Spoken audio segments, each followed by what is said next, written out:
अस्सलाम वालेकुम सामीन। 29 मुहर्रम हराम और 5 अगस्त है। ख़बर का उन्वान है बांग्लादेश में फ़ौज ने इक़्तिदार संभाल लिया है। बिस्मिल्लाहिर्रहमानिर्रहीम व तिलकल अय्यामु नुदाविलुहा बैनन्नास।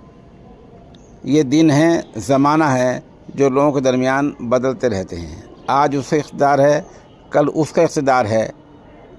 आज वो भाग गया, कल वो भाग गया, आज वो आ गया। यहाँ यूँ ही होता रहता है। हमेशा के लिए कोई यहाँ नहीं रहता है। ये वही वज़ीर-ए-आज़म शेख हसीना हैं जो कल तक दावे से कहा करती थी कि मैं सबको रोन दूँगी, कुचल कर रख दूँगी और मेरे सामने किसी का कुछ नहीं उठता है। लेकिन आवाम की ताकत के सामने आज नौबत यहाँ तक पहुँची कि मुल्क छोड़कर भागना पड़ा। हद ये कि वज़ीर-ए-आज़म देश छोड़ते हुए या देते वक्त इस्तीफ़ा देने के बाद अपना आखिरी भाषण रिकॉर्ड करा करता है।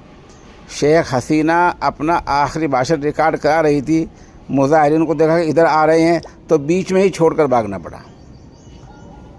अपना भाषण रिकॉर्ड कराते कराते बीच में ही छोड़कर भागना पड़ा और हेलीकॉप्टर के ज़रिए भागना पड़ा। कहाँ गई हैं अभी तक ये पता नहीं चला, सही पता नहीं चल रहा है। कोई कह रहा है फिनलैंड चली गई, कोई कह रहा है भारत पहुंच चुकी है, फिर लंदन जाएंगी। इसी तरह खबरें हैं। अभी आखिरी हतमी और कतई यकीनी कोई खबर इस बारे में नहीं है वो गई कहाँ हैं।